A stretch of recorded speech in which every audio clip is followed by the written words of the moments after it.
Welcome back for Chapter 34 of Running with the Sun. You know that saying, same old, same old? That's the answer when someone asks you what's new and you can't think of much. This was not one of those times. Things were happening so fast, there was no time for something to get stale, as Sam calls it, before the next thing came along. Later, that same day of the Sydney flare-up, which was the day after our homeschool stairway meeting, Dad and I were sitting on the porch. We were talking over all the things that had happened just since the library decided to get the smart flower. "I'm so proud of you and Sam," Dad said. "You two have done very impressive work.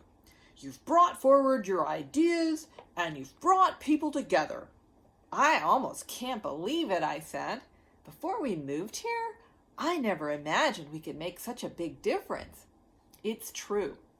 So much of what we've learned and done since moving to Hawthorne Hill seems like a dream, a good dream.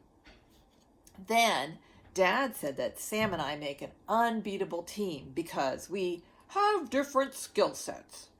"What does that mean?" I asked. "You're each good at different things. Your minds work differently from each other. That means you can help each other out and learn from each other."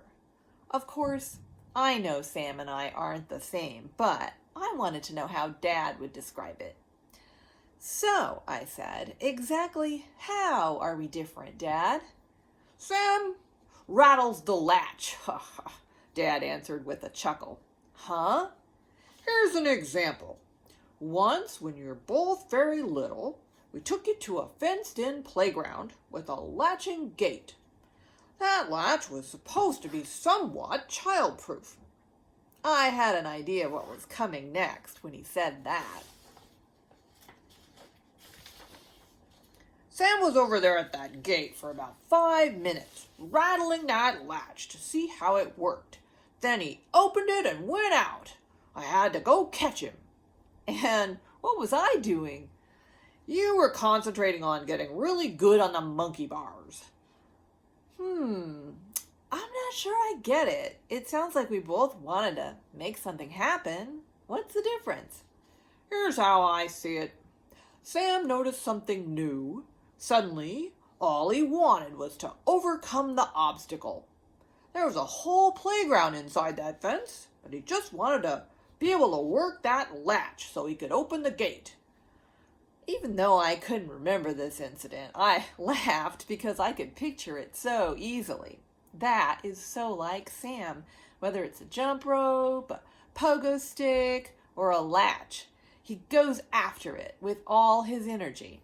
"On the other hand," Dad continued, "you associated playgrounds with a skill you wanted to master, so you focused on that. Even now, Sam instantly gets an idea about something he's only just come across. Then he's all over it, taking action. You're more likely to focus on developing a strength. You'll be practicing something or learning and thinking about it for quite a while." "That sounds about right," I said, "which is why Sam's almost always out ahead, opening the gate." "Projects need both thinkers and doers," Dad replied. At that moment, we caught sight of Hawk and Sam speeding around the corner on their bikes, headed toward our house. "Good news! Good news!" Sam called out as soon as he saw us. "We've saved Wally," Hawk said, beaming. He and Sam leaned their bikes against the porch railing and flopped into some chairs. "Excellent!" Dad exclaimed. "How did you do that?" "I had a talk with Mrs. Lawhorn," Hawk said. He traced the hawk feather design on the side of his helmet for a moment, thinking. "I asked her if Wally could stay with me when Mr. Lawhorn sprayed the lawn. Then I gave her a note from my mother." "What was in the note?" I was so curious, I was about to burst. "A summary," Hawk replied. "A summary!" Sam shouted. "A powerful summary!" "Wait, what's a summary?" "A short description," Dad explained, "of the main facts about something." "Yes," Hawk said, My mom wrote up a summary of the studies about dogs and lawn treatments, along with an official message about it from the Scotty Dog Club. Wow, you just handed her the research, I said. I was in awe of his nerve. What did she say? Not much at first. I think she was too shocked. She sat down. Wally even jumped in her lap while she was reading it. It looked like he was trying to tell her, too. Then what? Then what? Badgered Sam. She thanked me for taking care of Wally. I thought she was about to fire me. I was really scared. But then she promised she'd tell Mr. Lawhorn that the lawn didn't need another treatment this year. That's it? The end? Sam gasped. You did it! For now, anyway. I guess we'll see what happens in the spring. Hawk sat back and blew out a long breath. I felt a wave of relief wash over me. But then it felt like the wave crashed into a rock. This wasn't quite the whole story. Wait, I said. Did your mom's summary say anything about tracking in the chemicals? You know, like Willow talked about? Definitely. Mom wanted Mrs. Lawhorn to get the whole picture about Wally and the Crumb Crunchers, Hawk replied, laughing. Wally and the Crumb Crunchers, Dad echoed. That sounds like a good name for a band. Phew!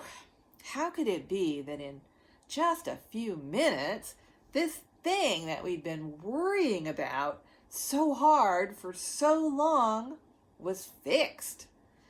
Just like that, by doing something that seemed so easy but was actually so tough.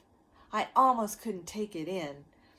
Even if there were so many other Wallies out there that still needed help, this was a big victory. Hawk, you're a hero, Dad exclaimed.